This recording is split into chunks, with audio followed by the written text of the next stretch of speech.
بسم اللہ الرحمن الرحیم اللہ ولی الذین آمنوا یخرجهم من الظلمات إلى النور والذین كفروا أولياؤهم الطاغوت يخرجونهم من النور إلى الظلمات أولئك أصحاب النار هم فيها خالدون. السلام علیکم ورحمۃ اللہ وبرکاتہ. الحمد للہ رب العالمین والصلاة والسلام على سید الانبیاء والمرسلین وعلى آلہ وصحبہ اجمعین اما بعد. محترم حضرات، تفسیر قرآن کا آج یہ آخری درس ہے. ہم اس پڑاؤ پر آ گئے ہیں جہاں یہ مبارک سلسلہ اب اپنے اختتام کو پہنچ رہا ہے. قرآن کریم کے 30ویں پارے کی کچھ سلیکٹڈ آیات کی تفسیر ہم انشاءاللہ آج آپ کے سامنے بیان کریں گے. 30ویں پارے کی شروعات ہوتی ہے سورۃ النبا سے. سورۃ النبا میں اللہ تعالیٰ نے فرمایا وَكُلَّ شَيْءٍ أَحْصَيْنَاهُ كِتَابًا. ہم نے انسان کے ہر عمل کو ایک کتاب میں ریکارڈ کر لیا ہے. یہ کتاب ظاہر ہے، یہ وہی کتاب ہے جس میں فرشتے ہمارے نامہ اعمال کو ریکارڈ کر رہے ہیں، نوٹ کر رہے ہیں. وَكُلَّ شَيْءٍ أَحْصَيْنَاهُ كِتَابًا. ہم ہر چیز کو نوٹ کر رہے ہیں. انسان زندگی کے کسی موڑ پر یہ نہ سمجھے کہ اللہ اس سے غافل ہے. انسان کی ہر ایکٹیویٹی اور ہر عمل کی اللہ کو پوری خبر ہے، اور خبر ہی نہیں، اللہ ریکارڈ کر رہا ہے. اور قیامت کے دن وہ بک، وہ ہمارا جو ریکارڈ ہے، ہماری جو کتاب ہے، جو ہمارا نامہ اعمال ہے، وہ خود ہمارے حوالے کر دیا جائے گا. اس کے بعد اللہ نے فرمایا فَذُوقُوا فَلَن نَّزِيدَكُمْ إِلَّا عَذَابًا. اے جہنمیوں، جہنم کے عذاب کا مزہ چکھو، ہم تمہارے عذاب میں اور اضافہ کریں گے، تمہارے عذاب میں کمی نہیں ہوگی. فَلَن نَّزِيدَكُمْ إِلَّا عَذَابًا. تمہارے عذاب میں اور اضافہ ہی ہوگا، اور بڑھوتری ہوگی، اور بڑھایا جائے گا. حضرت عبداللہ ابن عمر کہتے ہیں کہ جہنمیوں پر اس آیت سے زیادہ سخت کوئی آیت. جہنمیوں سے بار بار یہ کہا جائے گا فَذُوقُوا فَلَن نَّزِيدَكُمْ إِلَّا عَذَابًا. تم چکھو جہنم کے عذاب کا مزہ، ہم تمہیں اور عذاب چکھاتے چلے جائیں. اس کے بعد اللہ تعالیٰ نے جنت کی نعمتوں کا ذکر کیا. اِنَّ لِلْمُتَّقِينَ مَفَازًا. بے شک متقیوں کو کامیابی ملے گی. حَدَائِقَ وَأَعْنَابًا. ان کے لیے باغات ہوں گے، ان کے لیے انگوروں کے درخت ہوں گے. وَكَوَاعِبَ أَتْرَابًا. ان کے لیے ان کی ہم عمر جوان بیویاں ہوں گی. ہم اس کے پہلے بتا چکے ہیں کہ انسان اپنے پارٹنر اور اپنی شریک حیات کے متعلق جو ہے یہ چاہتا ہے کہ وہ اس کی ہم عمر ہو. تو جنت میں تمام جنتی مرد اور عورت ہم عمر ہوں گے، اور محبت کرنے والی، اور یعنی دنیا میں مرد اور عورت کے درمیان تعلقات اور ریلیشن شپ میں جو پلیزر اور جو خوشی ملتی ہے، وہ اس خوشی کی انتہا ملے گی جنت میں. وَكَوَاعِبَ أَتْرَابًا. وہاں ینگ اور خوبصورت اور ہم عمر جو ہے عورتیں ملیں گی جنتیوں، ان کو بیویاں ملیں گی. وَكَأْسًا دِهَاقًا. اور بھرے ہوئے جام ہوں گے جنتی شراب کے. بھئی دنیا میں جب ہم لذت کی بات کرتے ہیں تو دنیا میں لذت ہی ہوتی ہے نا، شراب ہے، شباب ہے. لیکن دنیا کی یہ لذت انسان کو گناہوں کی طرف لے کے جاتی ہے. اللہ تبارک و تعالیٰ دنیا میں جو ان گناہوں سے بچے گا، اللہ تبارک و تعالیٰ یہ ساری لذتیں اپنے ایکسٹریم لیول کے ساتھ اللہ تعالیٰ دنیا میں دے گا. وہاں شراب بھی ہوگی، وہاں شباب بھی ہوگا، لیکن نہ وہاں کی شراب میں نشہ ہوگا، نہ وہاں کے شباب میں کسی قسم کی بے حیائی اور بدکاری ہوگی. وہاں جائز طریقے سے اللہ کی اجازت سے، اللہ کے حکم سے انسان کو یہ تمام لذتیں جس کو اس نے دنیا میں حرام لذتوں کو قربان کیا تھا، اللہ تعالیٰ اس کا جائز اور بہترین الٹرنیٹ جنت میں دے گا. وَكَأْسًا دِهَاقًا. جنت میں ان کو بھرے ہوئے جام ملیں گے. لا يسمعون فيها لغوا ولا كذابا، اور جنت میں ان کو کوئی نوائز، کوئی شور شرابہ نہیں ملے گا. جنت کا جو ماحول ہوگا پرسکون ہوگا. دنیا میں ایسا بھی ہوتا ہے کہ ہم بڑے اچھے علاقے میں رہتے ہیں مگر آس پاس میں شور شرابہ ہے، کانوں پر گراں گزر رہا ہے. جنت میں ساری لذتیں بھی ہیں اور نعمتیں بھی ہیں، اور جنت کا جو ماحول ہے وہ بہت ہی پیسفل ہوگا، بہت ہی پرسکون ہوگا. لا يسمعون فيها لغوا ولا كذابا، وہاں کسی قسم کی لغو بات، کوئی جھوٹ بات، کوئی غلط بات، کسی قسم کا شور شرابہ نہیں ہوگا. اس کے بعد اللہ نے فرمایا کہ قیامت کے دن کافر یہ تمنا کرے گا کہ اے کاش میں مٹی ہوتا. انا انذرناکم عذابا قریبا، میرے بندو ہم نے تم کو ڈرایا ہے ایک ایسے عذاب سے جو بہت جلدی آنے والا ہے. یوم ینظر المرء ما قدمت یداہ، جس دن انسان یہ دیکھ لے گا کہ اس کے ہاتھوں نے کون سا عمل آگے بڑھایا ہے، اس کے ہاتھوں نے کیا کردود کیا ہے. وَيَقُولُ الْكَافِرُ يَا لَيْتَنِي كُنْتُ تُرَابًا، اور قیامت کے دن کافر یہ کہے گا کہ اے کاش میں مٹی ہوتا. کیوں کہے گا کافر ایسا؟ اس کی دو وجہ علماء نے بتائی. کافر اس لیے کہے گا کہ میں مٹی ہوتا، جب وہ جہنم کا عذاب دیکھے گا تو سوچے گا کہ کاش میں انسان نہ ہوتا، میں مٹی ہوتا، اور آج یہ حساب و کتاب نہ ہوتا اور مجھے جہنم میں جانے کی نوبت نہ آتی. اور دوسری وجہ کافر کے مٹی کی تمنا کرنے کی یہ ہوگی کہ بعض روایات ایسی ملتی ہیں کہ قیامت کے دن جتنے جانور ہوں گے، دنیا کے جتنے چوپائے ہوں گے، بیل، گائے، بکری وغیرہ، ان کے درمیان بھی جو جھگڑے ہوئے ہوں گے اللہ تعالیٰ ان کو بھی ایک دوسرے سے قصاص دلوائے گا. اگر کسی بکری نے کسی بکری پر ظلم کیا ہے، کسی گائے نے کسی گائے پر ظلم کیا ہے، تو چوپائیوں کے درمیان انصاف کرنے کے بعد اللہ تعالیٰ ان کو حکم دے گا اور وہ سارے کے سارے چوپائے مٹی ہو جائیں گے. تو کافر یہ منظر دیکھ کر کے کہے گا یا لیتنی کنت ترابا، کہ اے کاش میں بھی مٹی ہو جاتا، میں بھی کوئی جانور ہوتا، چوپایا ہوتا، انسان نہ ہوتا، میں بھی مٹی ہو جاتا اور یہ حساب و کتاب کی نوبت میرے پاس نہ آتی. اس کے بعد اللہ نے فرمایا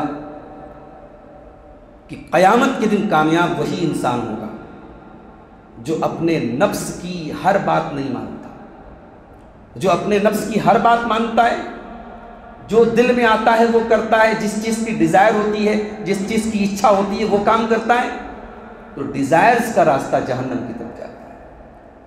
وَأَمَّا مَنْ خَافَ مَقَامَ رَبِّهِ وَنَهَى النَّفْسَ عَنِ الْهَوَىٰ فَإِنَّ الْجَنَّةَ هِيَ الْمَأْوَىٰ، جو انسان اپنے پروردگار کے سامنے کھڑے ہونے سے ڈر گیا اور جس نے اپنے نفس کی خواہشات کی مخالفت کی، جس نے اپنے من کی اچھاؤں کو مارا، جہاں اس کو یہ لگا کہ میری اچھائیں، میری خواہشات، میری ڈیزائرز غلط ٹریک پر جا رہی ہیں، اس نے اپنی ڈیزائرز کو کچل دیا، اپنی خواہشات کو کچل دیا.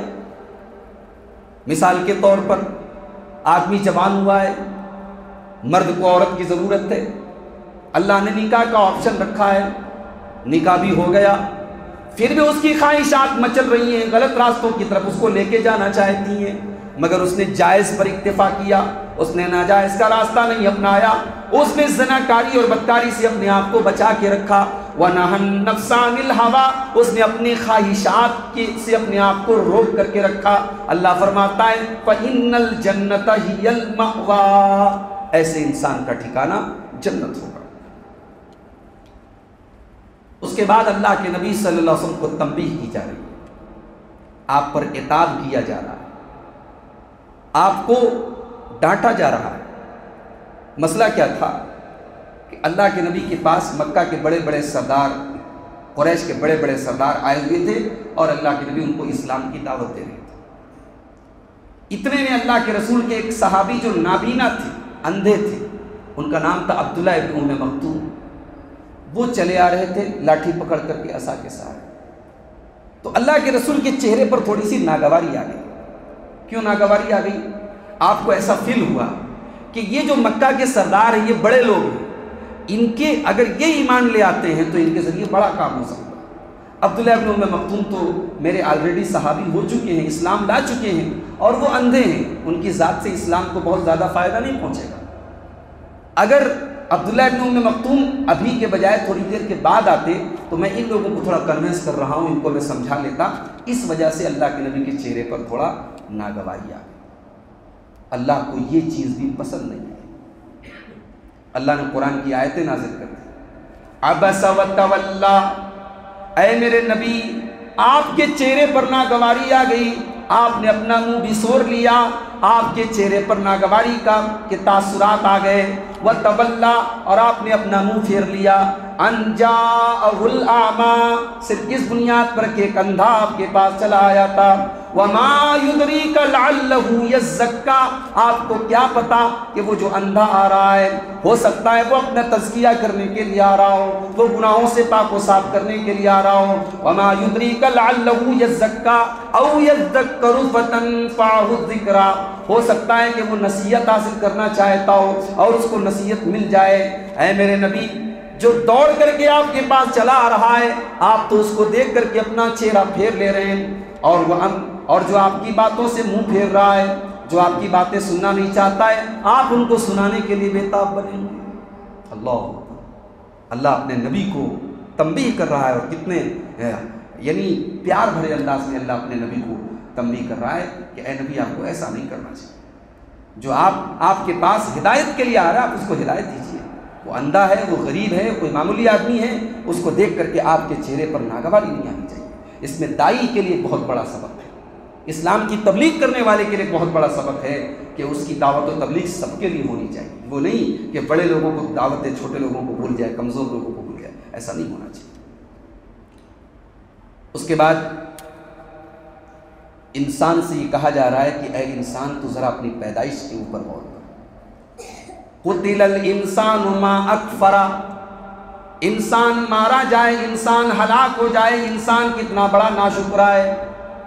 من ای شیء خلقا، اے انسان کیا تو بھول گیا کہ اللہ نے تجھے کس چیز سے پیدا کیا ہے؟ من نطفۃ خلقہ، اللہ تبارک و تعالیٰ نے تجھے اسپرم کے ایک ڈراپ سے پیدا کیا ہے، تجھے منی کے ایک قطرے سے پیدا کیا ہے۔ من نطفۃ خلقہ فقدر، پھر اللہ تعالیٰ نے تیری تقدیر بنائی، تیری جسم کو بنایا، تیری شکل و صورت بنائی، ماں کے پیٹ میں تیرا پورا جسم بنایا۔ ثم السبیل یسرا، پھر تیرے لیے دنیا میں آنے کا راستہ آسان کیا، تو اپنی ماں کے پیٹ سے دنیا میں باہر نکلا، پھر اللہ تعالیٰ نے حق اور باطل کے راستے بھی اور صحیح اور غلط کے راستے بھی تیرے لیے آسان کر دیے۔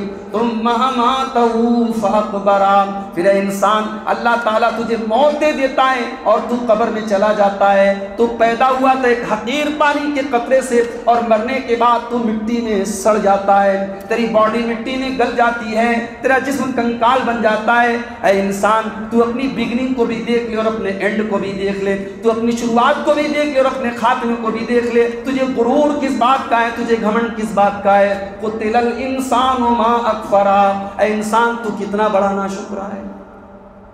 انسان صرف اپنی پیدائش پر غور کر لے، انسان صرف اپنی پیدائش پر غور کر لے، اور ماں کے پیٹ میں جو الگ الگ اسٹیج آتے ہیں اس کے اوپر اگر انسان اس پر غور کر لے تو انسان پھر اپنے رب کا انکار نہیں کر سکتا ہے، اپنے رب کی نعمتوں کا انکار نہیں کر سکتا ہے۔ اس کے بعد قیامت کے دن کی ہولناکی کا نقشہ کھینچا گیا۔ دنیا میں انسان پریشانی میں ہوتا ہے، بھائی بھائی کے کام آتا ہے، ماں باپ بچوں کے کام آتے ہیں، شوہر بیوی کے کام آتا ہے، اولاد ماں باپ کے کام آتی ہے۔ قیامت کے دن نفسی نفسی کا عالم، یوم یفر المرء من اخیہ وَأُمِّهِ وَأَبِيهِ وَصَاحِبَتِهِ وَبَنِيهِ، انسان قیامت کے دن اپنے بھائی کو دیکھ کر کے بھاگے گا، اپنی ماں کو دیکھ کر کے بھاگے گا، اپنے باپ کو دیکھ کر کے بھاگے گا، اپنی بیوی کو دیکھ کر کے بھاگے گا، اپنے بچوں کو دیکھ کر کے بھاگے گا۔ لِكُلِّ امْرِئٍ مِّنْهُمْ يَوْمَئِذٍ شَأْنٌ يُغْنِيهِ، قیامت کے دن ہر انسان کو اپنی پڑی ہوگی، وہاں باپ کو بچوں کی فکر نہیں ہے، بچوں کو ماں باپ کی فکر نہیں ہے، بھائی کو بھائی کی فکر نہیں ہے، وہاں تو نفسی نفسی کا عالم ہے۔ قیامت کا دن تو اتنا سخت ہوگا، اتنا خطرناک ہوگا کہ اللہ کے نبی نے جب یہ فرمایا کہ قیامت کے دن سب ننگے ہوں گے، اما عائشہ نے پوچھا اے اللہ کے نبی جب سب ننگے ہوں گے تو ایک دوسرے کی طرف دیکھیں گے، ایک دوسرے کی شرمگاہوں کو دیکھیں گے؟ اللہ کے نبی نے فرمایا یا عائشہ الامر اشد اشد من ان یہمہم ذاک، اے عائشہ قیامت کے دن کا دن اس سے کہیں زیادہ سخت ہوگا کہ دوسرے کی طرف کوئی دیکھنے جائے. وہاں اتنی فرصت نہیں ہوگی کہ انسان دوسرے کے جسم کی طرف نظر ڈالے. ہر انسان کو اپنی نجات کی فکر ہوگی، ہر انسان اپنے بارے میں پوچھتا.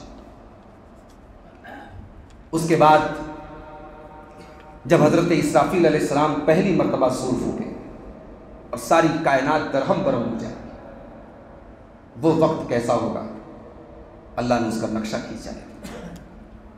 اور یہ قرآن کی جو 3 سورتیں ہیں، سورہ تقریر، سورہ انشقاق، سورہ انفطار، ان تینوں سورتوں میں یہ چیز کامن ہے کہ اللہ تعالیٰ نے قیامت کے دن کی تباہی کا نقشہ کھینچا ہے. اور یہی وہ 3 سورتیں ہیں جن کے بارے میں اللہ کے نبی کہا کرتے تھے کہ مجھے ان سورتوں نے بوڑھا کر دیا. اللہ کے نبی کی عمر میں آخری وقت میں آپ کے بال کے اور آپ کی داڑھی کے کچھ بال سفید ہوئے. 63 سال کی عمر تھی، آپ کی داڑھی اور آپ کے سر کے بال سفید نہیں ہوتے، چند بال آپ کے سفید ہوئے تھے. اور وہ بال بھی کیوں سفید ہوئے تھے؟ ٹینشن کس بات کی تھی؟ ٹینشن اس بات کی نہیں تھی کہ آپ کو آپ کے وطن سے نکالا گیا. ٹینشن اس بات کی نہیں تھی کہ آپ نے 3 بیٹیوں کا جنازہ پڑھا. ٹینشن اس بات کی نہیں تھی کہ آپ کا کوئی بیٹا نہیں تھا. ٹینشن اس بات کی نہیں تھی کہ آپ کے اوپر دنیا بھر کے ظلم و ستم کیے گئے، آپ کو ستایا گیا، آپ کو مینٹلی ٹارچر کیا گیا. ٹینشن تھی تو قیامت کے دن کی ٹینشن تھی. اللہ کے نبی کہتے ہیں مجھے ان صورتوں نے بوڑھا کر دیا. آئیے دیکھتے ہیں ذرا قیامت کا نقشہ اللہ نے کیسے کھینچا.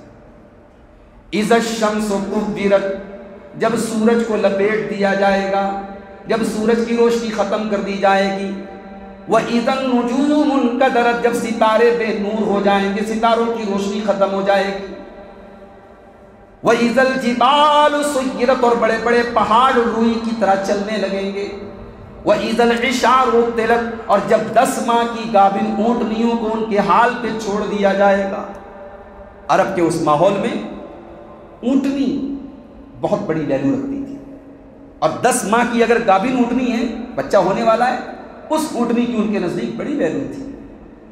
اللہ نے فرمایا دنیا کا بڑا سے بڑا مال بھی اس دن اس کو کوئی پوچھنے والا نہیں ہوگا. وَإِذَا الْعِشَارُ عُطِّلَتْ، 10 ماہ کی گابن اونٹنیاں چھوڑ دی جائیں گی. وَإِذَا الْوُحُوشُ حُشِرَتْ، اور تمام کے تمام جنگلی جانور، شیر بکری بھی ایک جگہ اکٹھا ہو جائیں گے. ہر جانور جو دوسرے سے ڈرا کرتا تھا، آج وہ جانور بھی ایک جگہ اکٹھا کر دیے جائیں گے. وَإِذَا الْبِحَارُ سُجِّرَتْ، بڑے بڑے سمندر جو دنیا کے ہوں گے ان کو کھولا دیا جائے گا، ان کے پانی کو بھڑکا دیا جائے گا.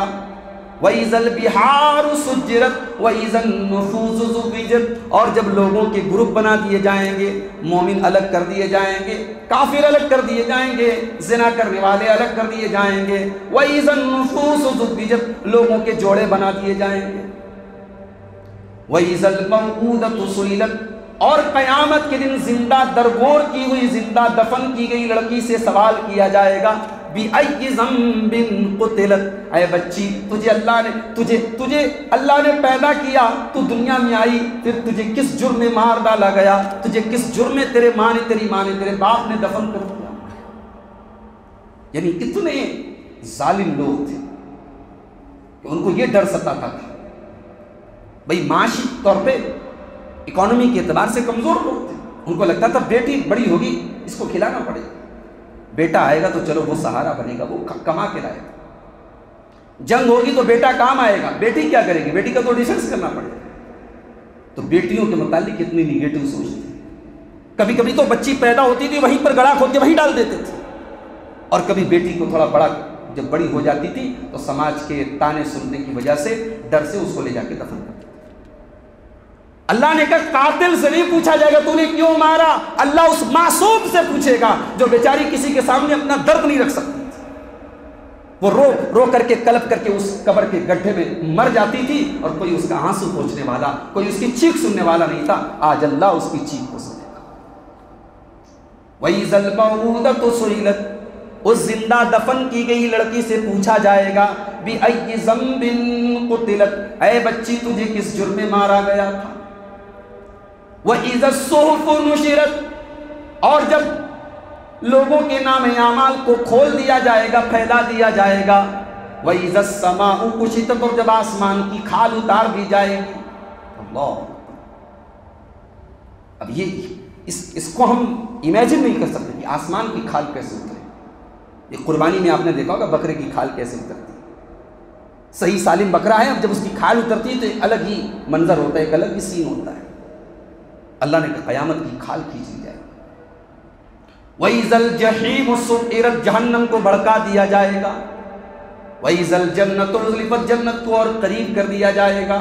عَلِمَتْ نَفْسٌ مَّا أَحْضَرَتْ, اس دن ہر انسان کو پتہ چل جائے گا اس نے دنیا میں کیا عمل آگے بڑھایا تھا, اس نے کیا کیا تھا, اس نے جنت کی تیاری کی تھی یا جہنم کی تیاری کی تھی. ہر انسان یہ جان جائے گا اس کا انجام کیا ہونے والا ہے. یہ ہوگا قیامت کے دن کا نقشہ. اس کے بعد ایک اور طریقے سے ڈرایا گیا, کہا کہ تم اللہ کا انکار کرتے ہو, تم قیامت کے دن کا انکار کرتے ہو, تمہیں خبر ہے تمہارے ساتھ کیا ہو رہا ہے. کلا بل تکذبون بالدین, تم قیامت کے دن کا انکار کرتے ہو, تم حساب و کتاب کا انکار کرتے ہو. وَإِنَّ عَلَيْكُمْ لَحَافِظِينَ, تمہارے اوپر ہمارے کرامن کاتبین فرشتے مقرر ہیں جو تمہارے اعمال کو ریکارڈ کر رہے ہیں, جو تمہاری نیکیوں کو تمہارے گناہوں کو ریکارڈ کر رہے ہیں. وَإِنَّ عَلَيْكُمْ لَحَافِظِينَ کِرَامًا کاتبین یعلمون ما تفعلون, وہ تمہاری ایک ایک ایکٹیویٹی پر نظر رکھیں گے. اس کے بعد جنت کی شراب کا ذکر کیا گیا. جنت کی شراب کا نام ہوگا رحیق مختوم. اللہ کے رسول کی سیرت پر ایک بڑی پیاری کتاب ہے الرحیق المختوم, یہ نام اسی قرآن کی آیت سے لیا گیا. یسقون من رحیق مختوم, جنتیوں کو ایسی شراب پلائی جائے گی جو مہر بند ہوگی, جو سیل پیک ہوگی. سیل پیک ہوگی, سیلڈ نیکٹر اس کو کہا جاتا ہے. وہ سیل پیک مہر بند شراب ہوگی جنت کی, اس میں کسی قسم کی کوئی غلط چیز کی آمیزش نہیں ہوگی. یسقون من رحیق مختوم, ان کو سیل پیک جنت کی شراب پلائی جائے گی. ختامہ مسک, اور اس کے اندر مشک کی مہک ہوگی, مشک کا فلیور ہوگا. اس جنت کی شراب میں مشک کا فلیور ہوگا. وَفِي ذَلِكَ فَلْيَتَنَافَسِ الْمُتَنَافِسُونَ, او دنیا میں حرام کام میں ایک دوسرے کا مقابلہ کرنے والوں, ایک دوسرے کے سے کمپٹیشن کرنے والوں, چوری اور بے ایمانی میں کمپٹیشن کرنے والوں, سود اور بیاج میں کمپٹیشن کرنے والوں, حرام کاروبار میں کمپٹیشن کرنے والوں, مکان بنوانے میں کمپٹیشن کرنے والوں. وَفِي ذَلِكَ فَلْيَتَنَافَسِ الْمُتَنَافِسُونَ, تمہیں اگر کمپٹیشن ہی کرنا ہے, تمہیں اگر آگے ہی نکلنا ہے, تمہیں ایک دوسرے سے آگے نکلنے کی کوشش کرنا ہے, تو اس جنت کے لیے کوشش کرو, جنت کی اس شراب کے لیے کوشش کرو, جنت کی اس نعمت کے لیے کوشش کرو. جنت وہ چیز ہے جس کے لیے واقعی میں کمپٹیشن ہونا چاہیے. جنت کے لیے کمپٹیشن نہیں ہو رہا ہے, کمپٹیشن ہو رہا ہے حرام چیزوں کے لیے, ناجائز چیزوں کے لیے. اس کے بعد سورہ بروج شروع ہوتی ہے. سورہ بروج میں اللہ تعالیٰ نے ان اہل ایمان کا ذکر کیا جن کو کافروں نے گڈھے کھود کر کے, خندق کھود کر کے ان کو جلوا ڈالا. صرف اس جرم کہ وہ ایمان والے تھے, ان پر اتنا بڑا ظلم کیا گیا کہ خندق کھود کر کے, گڈھے کھود کر کے معصوم بچوں کو, عورتوں کو, بڑوں کو, سب کو جلا کے مار ڈالا گیا. لیکن جانتے ہو اللہ نے اپنے ان ایمان والے بندوں کے اوپر جو ظلم ہوا, اس ظلم کا واقعہ بیان کرنے کے بعد بھی اللہ نے توبہ کا آپشن باقی رکھا. اللہ نے کیا فرمایا, ان الذین فتنوا المؤمنین والمؤمنات, جن لوگوں نے ہمارے ایمان والے بندوں کو اتنی بڑی تکلیف میں ڈالا, ثم لم یتوبوا, اور پھر توبہ نہیں کی, فلہم عذاب جہنم, ایسے لوگوں کو جہنم کا عذاب دیں گے. ولہم عذاب الحریق, اور جلانے والا عذاب دیں گے. تم نے ہمارے مومن بندوں کو جلایا تھا, ہم تمہیں جلائیں گے. تم نے ان کو تکلیف میں ڈالا تھا, ہم تم کو ڈالیں گے. امام حسن بصری جب اس آیت کو پڑھتے تھے تو رونے لگتے اور کہتے تھے اللہ کی کریمی دیکھو, اللہ کا رحم دیکھو کہ اس کے اولیاء کو جلایا گیا. جن لوگوں نے اس کے اولیاء کو جلایا, اللہ کے نیک بندوں کو جلایا, اللہ ان کو بھی توبہ کی دعوت دے رہا ہے. اللہ کہہ رہا ہے اگر تم توبہ کر لیتے تو ہم چھوڑ دیتے, لیکن تم نے ہمارے ایمان والے بندوں کو ستایا اور توبہ نہیں کی, اس لیے ہم تمہیں عذاب دیں. اتنا بڑا کرائم تھا, اتنا بڑا جرم کیا تھا ان لوگوں نے, ایمان والوں کو زندہ جلا دیا تھا. ان کو بھی اللہ نے توبہ کی توفیق دی ہے۔ اس سے اندازہ لگاؤ اللہ کو توبہ کتنی پسند ہے۔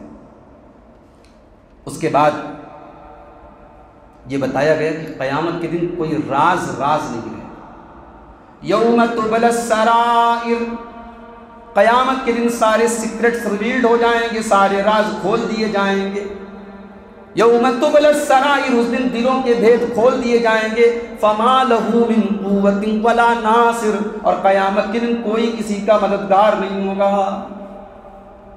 اس کے بعد سورہ غاشیہ میں اللہ نے فرمایا وجوہ یومئذ خاشیہ عاملۃ ناصبہ، قیامت کے دن کچھ لوگوں کے چہرے ڈرے ہوئے ہوں گے، سہمے ہوئے ہوں گے۔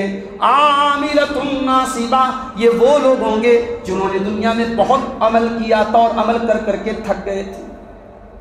عجیب بات ہے، اللہ کہہ رہا ہے قیامت کے دن ڈرے ہوئے ہوں گے، سہمے ہوئے ہوں گے۔ کون؟ بے عمل لوگ نہیں، عمل کرنے والے۔ کون سا عمل؟ ایسا عمل جو عمل تو تھا مگر سنت کے خلاف تھا۔ بہت عمل کر رہے تھے، بڑی نمازیں پڑھ رہے تھے، سنت کے خلاف پڑھ رہے تھے، عمل تو تھا۔ عاملۃ ناصبہ، عمل کر کر کے تھک گئے تھے مگر سنت کے خلاف کرتے۔ اس لیے بات یاد رکھو کہ دو چیزیں ضروری ہیں عمل کے لیے، ایک اخلاص ہونا چاہیے اور دوسرے نبی کے طریقے کے مطابق ہونا چاہیے۔ اس کے بعد اللہ نے سورہ فجر کے اندر فرمایا وَجِیءَ یَوْمَئِذٍ بِجَہَنَّمَ، قیامت کے دن جہنم کو لایا جائے گا۔ یومئذ یتذکر الانسان، اور جب جہنم کو دیکھے گا انسان تو کہے گا اے اللہ میں تیرے اوپر ایمان لاتا ہوں۔ اس دن انسان کو سمجھ میں آئے گا وَأَنَّى لَهُ الذِّکریٰ، لیکن اللہ کہے گا میرے بندے تو نے بہت لیٹ کر دیا، بہت دیر کر دی۔ جہنم کو دیکھنے کے بعد انسان انکار نہیں کرے گا، لیکن اس وقت ایمان لائے بھی تو کیا لائے، اس وقت ایمان لانے سے کوئی مطلب نہیں ہوگا۔ اَنَّى لَهُ الذِّکریٰ، آج تیرے نصیحت حاصل کرنے کا کوئی فائدہ نہیں۔ اس کے بعد اللہ نے فرمایا کہ ہم نے انسان کو ایک ایسی زندگی میں پیدا کیا ہے جو بڑی اسٹرگل والی زندگی ہے۔ لَقَدْ خَلَقْنَا الْإِنسَانَ فِي كَبَدٍ، ہم نے انسان کو مشقتوں کے ساتھ پیدا کیا ہے۔ دنیا کی زندگی میں قدم قدم پر مشقتیں ہیں، ہارڈ شپ ہے، سفرنگس ہیں، ٹربلس ہیں، پرابلمس ہیں۔ دنیا کی زندگی میں اگر آپ یہ سوچیں کہ یہاں مشقت نہیں اٹھانی پڑے گی، تو بھائی ماں کے پیٹ سے مشقت شروع ہو جاتی ہے۔ اس تنگ اور تاریک جگہ میں انسان 9 مہینے زندگی گزارتا ہے، پھر کتنی تکلیفوں کے بعد دنیا میں آتا ہے، پھر آتا ہے تو کتنا بے بس ہوتا ہے۔ کوئی زور سے ہاتھ پکڑ لے تو ہاتھ ٹوٹ جائے، اتنا بے بس اور کمزور ہوتا ہے کہ صرف روتا رہتا ہے، پیاس پانی چاہیے رو رہا ہے، بھوک لگی ہے رو رہا ہے، پیٹ میں درد ہے رو رہا ہے۔ انسان کی پیدائش سے ہی سفرنگ شروع ہو گئی، مشقت شروع ہو گئی، ہارڈ شپ شروع ہو گئی۔ اللہ نے کہا لقد خلقنا الانسان فی کبد، ہم نے انسان کو مشقتوں میں پیدا کیا۔ اس کے بعد قوم سمود کا ذکر کیا۔ یہ قوم سمود کون سی قوم تھی؟ صالح علیہ السلام کی قوم تھی۔ صالح علیہ السلام نے اللہ کے حکم سے ایک معجزہ ان کو دکھایا، ایک پہاڑ کی چٹان سے ایک اونٹنی نکلتی ہے، اور حضرت صالح علیہ السلام کہتے ہیں خبردار اس اونٹنی کے ساتھ تم بدتمیزی مت کرنا، تم ایک دن اپنے جانوروں کو پانی پلاؤ گے، ایک دن یہ اونٹنی پانی پیے گی، اس اونٹنی کو چھیڑنے کی کوشش مت کرو۔ کذبت ثمود بطغواہا، لیکن سمود کے لوگوں نے اللہ تعالیٰ کی نافرمانی کی۔ اذ انبعث اشقاہا، ان کے اندر جو بہت بڑا بدبخت انسان تھا وہ اٹھ جاتا ہے۔ فکذبوہ فعقروہا، اور وہ صالح علیہ السلام کی بات نہیں مانتے ہیں اور اس اونٹنی کو قتل کر ڈالتے ہیں۔ فدمدم علیہم ربہم بذنبہم فسواہا، اللہ تعالیٰ ان کے گناہوں کی وجہ سے پوری قوم کو تباہ کر دیتا ہے۔ اونٹنی کو قتل کیا تھا ایک آدمی نے، مگر اللہ نے کہا کہ فعقروہا، سب نے قتل کیا۔ اگر گناہ کوئی ایک آدمی کرے اور پوری کمیونٹی اس سے راضی ہو، اس پر خوش ہو، تو پوری کمیونٹی مجرم ہے، پوری قوم مجرم ہے۔ اللہ نے کہا فکذبوہ فعقروہا، قتل کرنے والا تو ایک تھا لیکن سب نے قتل کیا۔ اس کے بعد اللہ کے نبی کو تسلی دی جا رہی، کچھ دن کچھ لمبا پیریڈ گزر گیا، اللہ کے رسول کے اوپر قرآن کی آیتیں نہیں نازل ہو رہی تھی، مکے میں ظلم و ستم بھی ہو رہا ہے۔ مکہ والوں نے تانا مارا، کہا محمد کا رب تو ان سے ناراض ہو گیا ہے۔ بعض کافروں نے تو یہاں تک بول دیا ارے محمد کا شیطان تو اس سے ناراض ہو گیا ہے۔ اللہ، نبی اکرم کو تکلیف پہنچی، دل کو ٹھیس پہنچی کہ قرآن کیوں نہیں اتر رہا ہے۔ قرآن اترتا تھا تو میرے نبی کو سکون ملتا تھا۔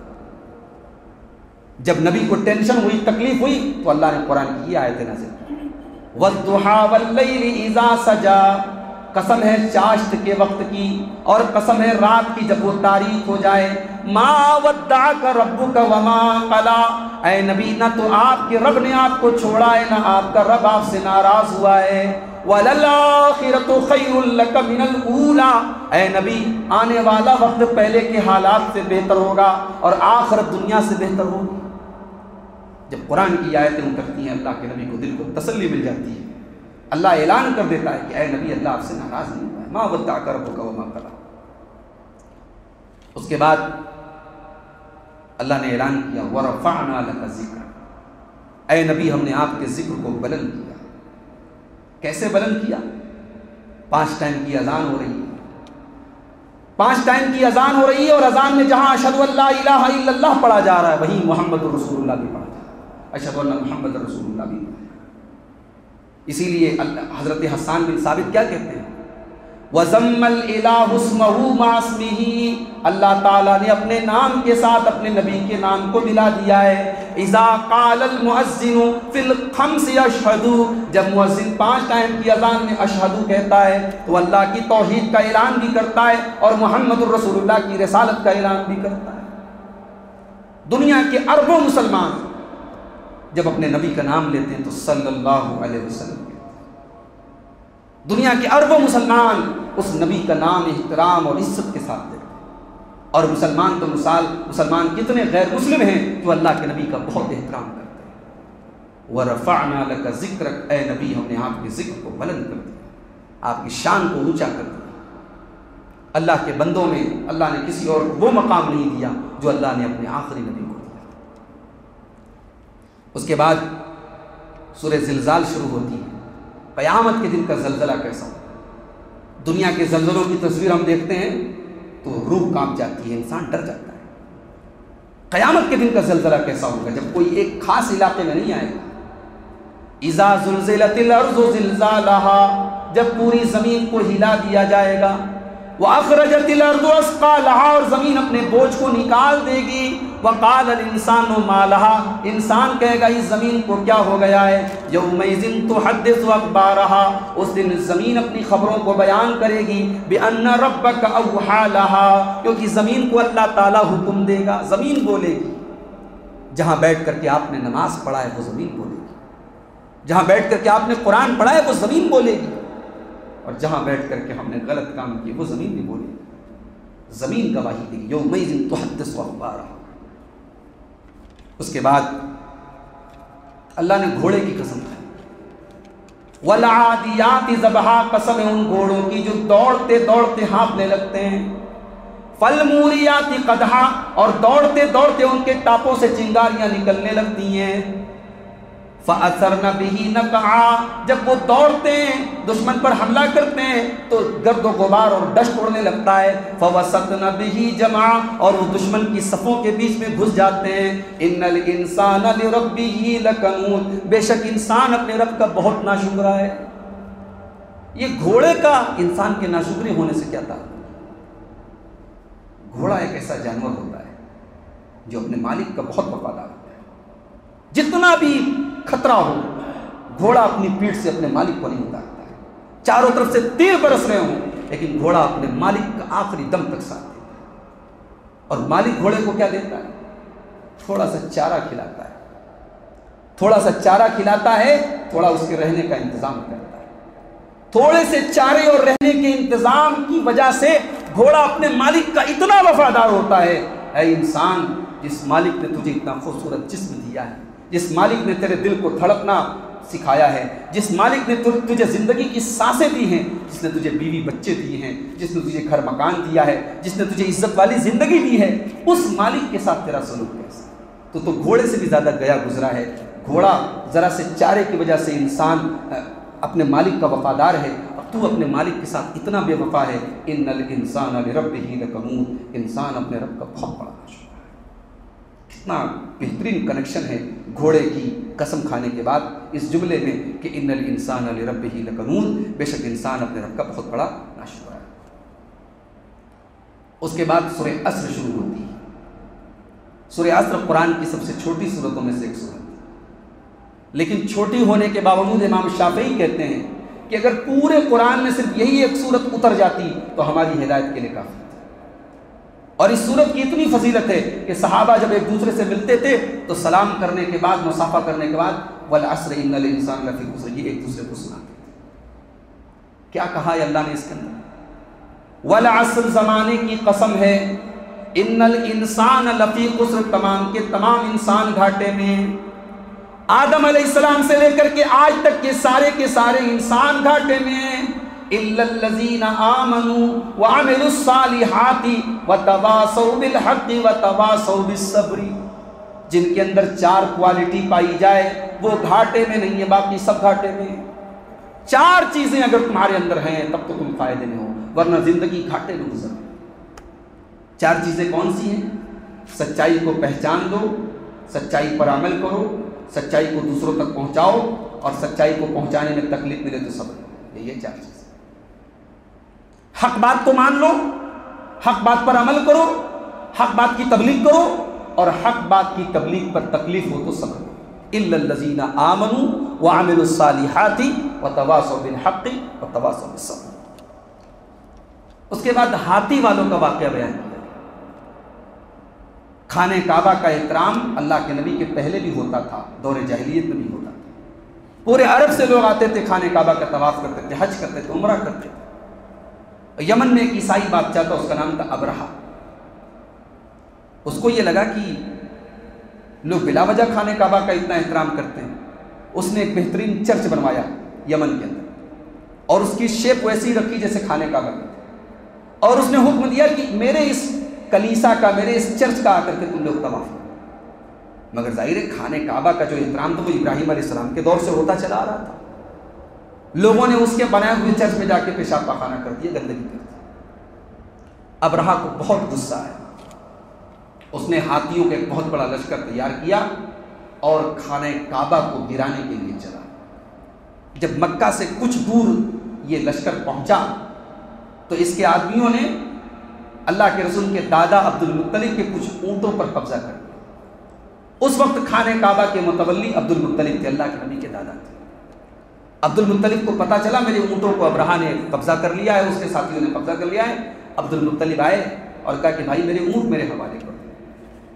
ابرہہ نے کہا میں تو تم کو بڑا سمجھدار آدمی سمجھتا تھا، تم جس خانہ کعبہ کے متولی ہو ہم اس کو گرانے کے لیے آئے ہیں، اور تمہیں خانہ کعبہ کی چنتا نہیں، اپنے اونٹوں کی چنتا ہے، تم اونٹ لینے کے لیے آئے ہو۔ کہا کہ بھائی اونٹوں کا مالک میں ہوں، خانہ کعبہ کا مالک میں نہیں ہوں۔ خانہ کعبہ کا جو مالک ہے وہ تم سے نپٹ لے گا، تم میرے اونٹ مجھے واپس کرو۔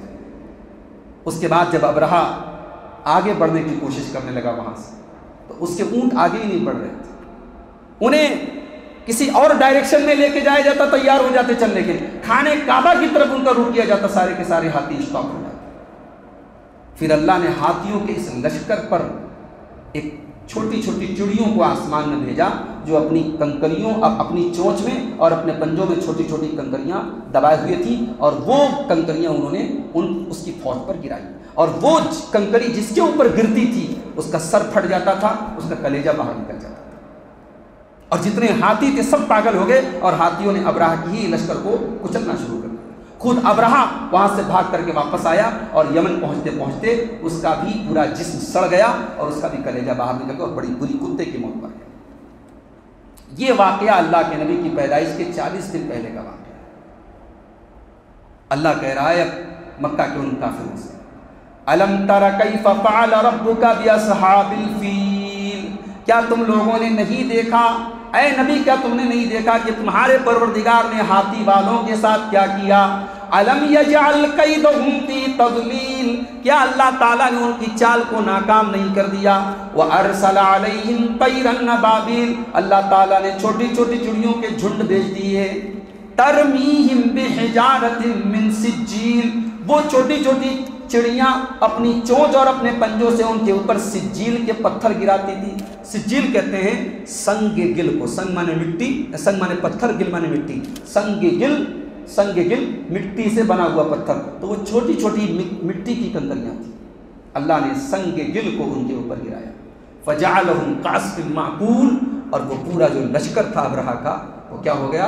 وہ بھوسا بن گیا، کھائے ہوئے. جیسے کسی بھوسے کو جانور کھا جائے ویسا ان کا حال ہو گیا. ان کی لاشیں، ان کی ڈیڈ باڈیز پڑی ہوئی تھی کھائے ہوئے بھوسے کی طرح. اس کے بعد رسمی دینداری. آدمی نمازی تو ہے مگر کنجوس ہے، مکھی چوس ہے. چمڑی چلی جائے دمڑی نہ جائے وہ والی سوچ ہے. غریبوں کا حق مارتا ہے، یتیموں کو دھکے دیتا ہے. اللہ نے رسمی دینداری کا رد کیا. ارأیت الذی یکذب بالدین. اے نبی کیا آپ نے اس انسان کو دیکھا جو قیامت کے دن کا انکار کرتا ہے، جو دین کا انکار کرتا ہے. فذلک الذی یدعو الیتیم. اور یتیم کو دھکے دیتا ہے. ولا یحض علی طعام المسکین. اور غریبوں کو کھانا کھلانے پر نہیں ابھارتا ہے. اس کے بعد فرمایا فویل للمصلین. بربادی ہے ایسے نمازیوں کے لیے، بربادی ہے ایسے نمازیوں کے لیے الذین هم عن صلاتهم ساہون. جو نماز تو پڑھتے ہیں لیکن اپنی نماز سے غافل ہیں. ان کی نماز ان کے کیریکٹر پر کوئی اثر نہیں ڈال رہی ہے، ان کی نماز ان کے دل پر کوئی اثر نہیں ڈال رہی ہے، جو اپنی نماز سے غافل ہیں. الذین هم یراؤون. جو ریاکاری اور دکھاوا کرتے ہیں. ویمنعون الماعون. اور اتنے بڑے بخیل اور کنجوس ہیں کہ نمک اور ماچس جیسی چیزوں کو دوسروں کو دینے سے کتراتے ہیں. انسان اتنا بخیل ہو جائے کہ معاون کا مطلب بہت ہی معمولی چیز. پڑوسی نمک مانگنے آئے تو اس کو نمک نہ دے، پڑوسی ماچس مانگنے اس کو ماچس نہ دے. یہ جو گھر میں استعمال ہونے والی معمولی چیزیں اس کو معاون کہتے ہیں. اللہ نے کہا یہ نمازی تو ہے مگر اتنا بڑا بخیل ہے کہ دوسروں کو معاون نہیں دیتا. جو معاون نہیں دیتا وہ مال کیا دے گا؟ تو ایسے رسمی دینداروں کا اللہ نے رد کیا ہے. اس کے بعد سورہ کافرون آتی ہے. سورہ کافرون مسلمان کا منہج بتاتی ہے. مسلمان کا منہج یہ نہیں ہے کہ تو بھی صحیح میں بھی صحیح. مسلمان کا منہج یہ نہیں ہونا چاہیے کہ ہندو بھی جس کی عبادت کر رہا ہے وہ بھی سچائی کا راستہ ہے، عیسائی کا راستہ بھی سچائی کا راستہ ہے، یہودی کا راستہ نہیں. یہ جو نظریہ ہے جس کو وحدت ادیان کہتے ہیں، سورہ کافرون اس کا رد کرتی ہے. قل یا ایھا الکافرون. اے نبی آپ اعلان کر دیجئے اے کافرو، لا اعبد ما تعبدون. میں جس کی عبادت کرتا ہوں اس کی تم عبادت نہیں کرتے. ولا انتم عابدون ما اعبد. اور تم جس کی عبادت کرتے ہو اس کی میں عبادت نہیں کرتا. ولا انا عابد ما عبدتم. اور جس کی تم پوجا کرتے ہو اس کی میں کبھی بھی پوجا کرنے والا نہیں ہوں. ولا انتم عابدون ما اعبد. اور جب تک تم اپنے شرک کے اوپر ہو تو جس اللہ کی میں عبادت کرتا ہوں اس اللہ کی تم عبادت کر ہی نہیں سکتے. لکم دینکم ولی دین. تمہارا دین تمہارے ساتھ ہے، میرا دین میرے ساتھ ہے. تو وحدت ادیان جو کہا جاتا نا کہ جتنے مذہب ہیں جتنے دھرم ہیں سب ایک، راستے الگ الگ ہیں، عبادت کے طریقے الگ الگ ہیں، منزل سب کی ایک ہے. یہ دنیا کا سب سے بوگس نظریہ ہے اور قرآن کریم اس نظریے کے ساتھ نہیں ہے. قرآن کا نظریہ کیا ہے کہ سچائی کا راستہ اسلام کا راستہ ہے. اسلام کو چھوڑ کر کے باقی سارے راستے جو ہیں وہ انسان کو نجات نہیں دلا سکتے، وہ جنت نہیں دلا سکتے. اس کے بعد سورہ نصر آتی ہے. اذا جاء نصر اللہ والفتح. فتح مکہ کے موقع پر یہ آیت نازل. اے نبی جب اللہ کی طرف سے کامیابی آ جائے، اللہ کی طرف سے مدد آ جائے، مسلمانوں کو فتح ملنے لگے. وَرَأَيْتَ النَّاسَ يَدْخُلُونَ فِي دِينِ اللَّهِ أَفْوَاجًا. اور اے نبی جب آپ دیکھیں کہ لوگ اللہ کے دین میں فوج در فوج داخل ہو رہے ہیں، فَسَبِّحْ بِحَمْدِ رَبِّكَ وَاسْتَغْفِرْهُ. تو اے نبی اب آپ اپنے رب کی تسبیح بیان کیجئے اور اپنے رب سے استغفار کیجئے. إِنَّهُ كَانَ تَوَّابًا.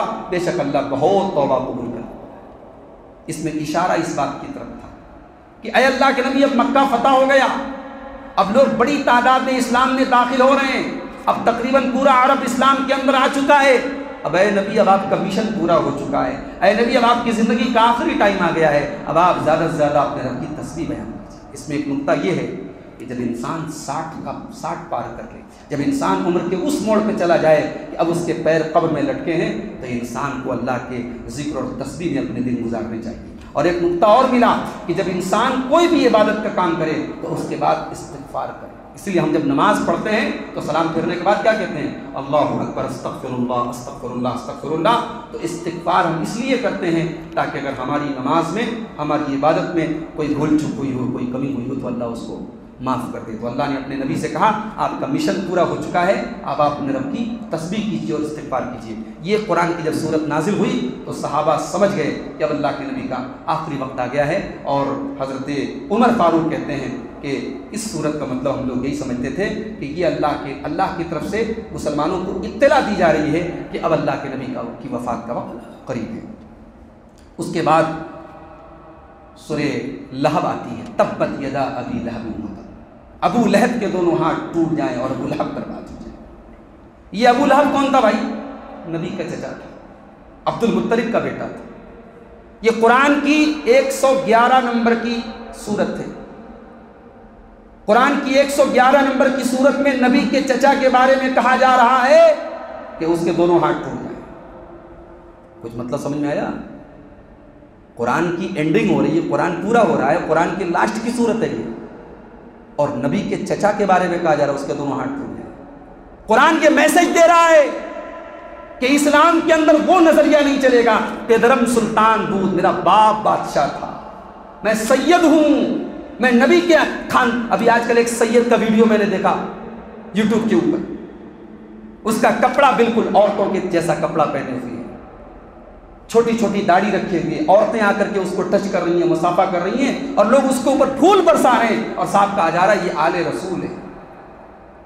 آل رسول تو نوح علیہ السلام کا بیٹا بھی تھا، ڈوب گیا، مر گیا، وہ بھی تو رسول کا بیٹا تھا، آل رسول تھا بھائی۔ تو اللہ کے یہاں یہ نہیں دیکھا جائے گا آپ کس کی آل ہیں، اللہ کے یہاں آپ کے اعمال دیکھے جائیں۔